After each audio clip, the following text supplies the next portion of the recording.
कि किसी भी गद्यांश को किस प्रकार से हल करें। ठीक है, तो देखिए हमारे पास 2024 का प्रश्न पत्र है। तो देखिए खंड ब का क्वेश्चन नंबर 21, निम्नलिखित में से किसी एक गद्यांश पर आधारित सभी प्रश्नों का उत्तर दीजिए। ठीक है, यहाँ पर आपको 6 नंबर में पूछा गया है, यानी कि आपको 2 गद्यांश देखने को मिलेंगे, इसमें से किसी एक का आंसर करना है। जैसे कि कुसंग का ज्वर भयानक होता है, इसकी हमने ऑलरेडी वीडियो अपने चैनल पर अपलोड की हुई है। आप सर्च करेंगे कि संदर्भ कैसे लिखें, हमारी वीडियो मिल जाएगी, वहां से देख सकते हैं। उसके बाद देखिए यहाँ पर देख सकते हैं, ईर्ष्या की बड़ी बेटी का नाम निंदा है। ये जो गद्यांश लिया गया है, ईर्ष्या गई ना तू मेरे मन से नामक पाठ से लिया गया है। इसके लेखक रामधारी सिंह दिनकर जी हैं। ठीक है, तो देखिए इसमें 3 क्वेश्चन दिए गए हैं, जैसे कि उपरोक्त गद्यांश का संदर्भ लिखना है आपको। ठीक है, पदांश के रेखांकित अंश की व्याख्या करनी है, और थर्ड है ईर्ष्यालु व्यक्ति दूसरों की निंदा क्यों करते हैं। ठीक है, इस प्रकार से आपको तीनों के आंसर करने हैं। तो देखिए किस प्रकार से करने होते हैं। सबसे पहले यहाँ पर आपको लिखना होगा इस प्रकार से खंड ब। ठीक है, यानी कि खंड ब से हम सोल्व कर रहे हैं।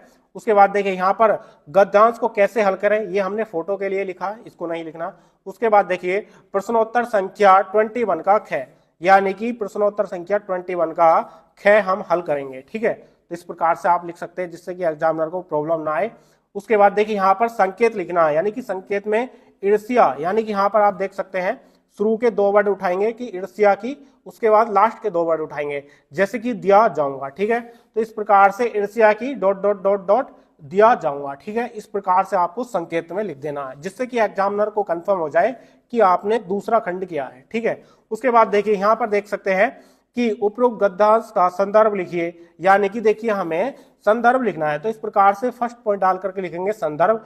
वो संदर्भ देखिए किस प्रकार से लिखना होता है, आपको कोई भी पैरा देखने को आए बिल्कुल इसी प्रकार से लिखना है। आपको लेखक का नाम और पाठ का नाम चेंज करना है। देखिए प्रस्तुत गद्यांश हमारी पाठ्य पुस्तक के गद्य खंड में संकलित, यानी कि हम गद्यांश को लिख रहे हैं ना, तो गद्य खंड में संकलित पाठ ईर्ष्या तू न गई मेरे मन से, इसको आप ब्लैक पेन से लिखें। ठीक है, यानी कि पाठ का नाम है ईर्ष्या तू न गई मेरे मन से लिया गया है, यानी कि ईर्ष्या तू न गई मेरे मन से नामक पाठ से लिया गया है। उसके बाद देखिए इसके लेखक रामधारी सिंह दिनकर हैं, या कोई भी और लेखक हो सकते हैं, तो इसके लेखक जयशंकर प्रसाद जी हैं, जो भी हो सकते हैं। ठीक है, यहाँ पर आपको ब्लैक पेन से केवल ईर्ष्या तू न गई मेरे मन से पाठ का नाम चेंज करना है और लेखक का नाम चेंज करना है, बिल्कुल इसी प्रकार से लिखेंगे। उसके बाद देखिए इसमें सेकंड क्वेश्चन पूछा गया है कि गद्यांश के रेखांकित अंश की व्याख्या कीजिए। ठीक है, ये प्रत्येक क्वेश्चन 2-2 मार्क्स में पूछे गए हैं, यानी कि गद्यांश की हमें जो है रेखांकित अंश की व्याख्या करनी है। यहाँ पर देख सकते हैं ईर्ष्या की बड़ी बेटी का नाम निंदा है।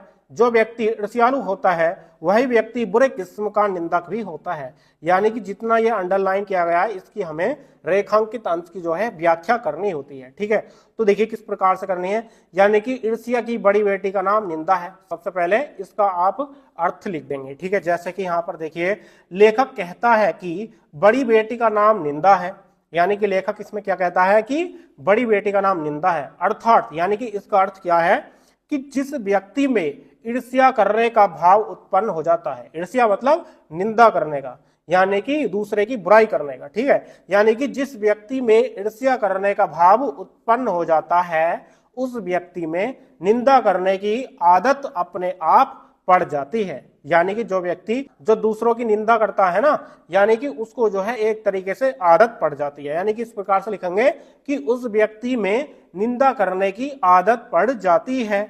उसके बाद देखिए इसमें आगे क्या लिखा है, यहाँ पर देख सकते हैं जो व्यक्ति ईर्ष्यालु होता है वही व्यक्ति बुरे किस्म का निंदक भी होता है, यानी कि जो व्यक्ति ईर्ष्यालु होता है वही व्यक्ति बुरे किस्म का निंदक भी होता है। तो देखिए इसका अर्थ लिखेंगे आप, यहाँ पर देख सकते हैं ईर्ष्यालु व्यक्ति दूसरों की बहुत निंदा करता है। ईर्ष्यालु व्यक्ति होता है ना, वो जो है दूसरों की बहुत निंदा करता है, यानी कि बुराई करता है। ये चाहता है कि ये इतना आगे गया कैसे, इतनी ऊंचाइयों पर पहुंचा कैसे, इसको नीचे कैसे किया जाए और हम इससे ऊपर कैसे निकले, इस प्रकार का वह भाव रखता है ईर्ष्यालु व्यक्ति।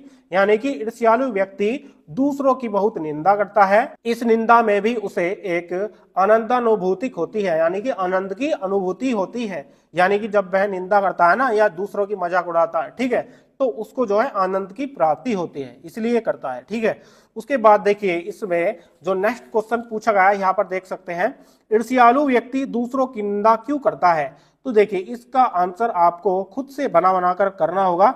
यानी कि जो ईर्ष्यालु व्यक्ति होता है वो दूसरों की निंदा जो है क्यों करता है, ठीक है, कारण क्या है मतलब। तो देखिए इसका आंसर इस प्रकार से लिखेंगे, ईर्ष्यालु व्यक्ति दूसरों की निंदा इसलिए करता है, यानी कि जो ईर्ष्यालु व्यक्ति होता है वो दूसरों की निंदा जो है इसलिए करता है क्योंकि वह मानने की भूल कर बैठता है, यानी कि किसी न किसी बात की वह मानने की भूल कर बैठता है कि निंदा करने से वह व्यक्ति अपने मित्र और परिचितों की दृष्टि से गिर जाएगा, यानी कि वो सोचता है कि जिसकी मैं निंदा कर रहा हूं, यानी कि जो अच्छा व्यक्ति होता है वो जिन लोगों से भी परिचित होता है उससे वह नीचा करने की सोचता है, निंदा करने वाला व्यक्ति, ठीक है। यानी कि वह व्यक्ति अपने मित्रों और परिचितों की दृष्टि से गिर जाएगा, यानी कि निंदा करने वाला इस प्रकार का भाव रखता है कि जिसकी वह निंदा कर रहा है इस प्रकार उस व्यक्ति के स्थान को वह स्वयं ले लेगा, यानी कि यह सोचता है कि उसको नीचा किया जाए और उसके स्थान को मैं ले लूं, यानी कि मैं अच्छा बन जाऊं, ठीक है। यानी कि वह सोचता है कि इस प्रकार उस व्यक्ति के स्थान को वह स्वयं ले लेगा और वह सम्मानित बन जाएगा, खुद सोचता है कि मैं सम्मानित हो जाऊं और दूसरे को नीचा दिखा दूं। इस प्रकार से आपको लिखना होता है इसका आंसर। तो डियर स्टूडेंट्स, ये वीडियो आपको कैसी लगी हमें कमेंट्स बॉक्स में कमेंट करके जरूर बताएं। वीडियो अच्छी लगी तो लाइक कर देना, चैनल को सब्सक्राइब